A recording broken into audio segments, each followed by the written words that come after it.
Hello friends, நான் உங்கள் வேலை அகாடமிலேருந்து சுஜிதா பேசுகிறேன். நம்ம டிஎன்பிஎஸ்சி ப்ரீவியஸ் இயர் கொஷின் பார்த்துக்கிட்டு இருக்கோம். வாங்க இந்த கொஷின் பார்க்கலாம்.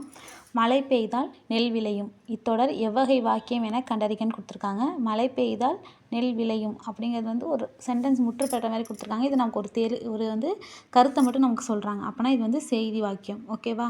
கீழே கொடுத்துருக்க ஆப்ஷனில் இருக்கிற மீனிங்ஸ்லாம் கீழே கொடுத்துருக்கேன் பாருங்கள். உணர்ச்சி வாக்கியம். உணர்ச்சி வாக்கியம்னா என்ன? உவகை, அழுகை, அவலம், அச்சம், வியப்பு வெளிப்படுத்தும் வாக்கியம்னா உணர்ச்சி வாக்கியம். அதோட இறுதியில் ஆச்சரியக்குறி இருக்கும். ஓகேவா? விழைவு வாக்கியம்னா கட்டளை, வேண்டல், வாழ்த்தல், வைதல் ஆகியவற்றை தெரிவிக்கும் வாக்கியம் தான் விழைவு வாக்கியம். ஓகேவா? செய்தி வாக்கியம் வந்து கருத்தை செய்தியாக தெரிவிக்க வேண்டும். ஓகேவா? இறுதியில் முற்றுப்புள்ளி இருக்க வேண்டும். ஓகேவா? ஃபுல் ஸ்டாப் இருக்கணும் செய்தி வாக்கியத்துக்கு. வினா வாக்கியத்துக்கு ஏன், என்ன, எங்கே, எப்படி முதலிய சொற்கள் இடம்பெற வேண்டும். இறுதியில் வினாக்குறி இருக்க வேண்டும். ஓகேவா ஃப்ரெண்ட்ஸ்? தேங்க்யூ.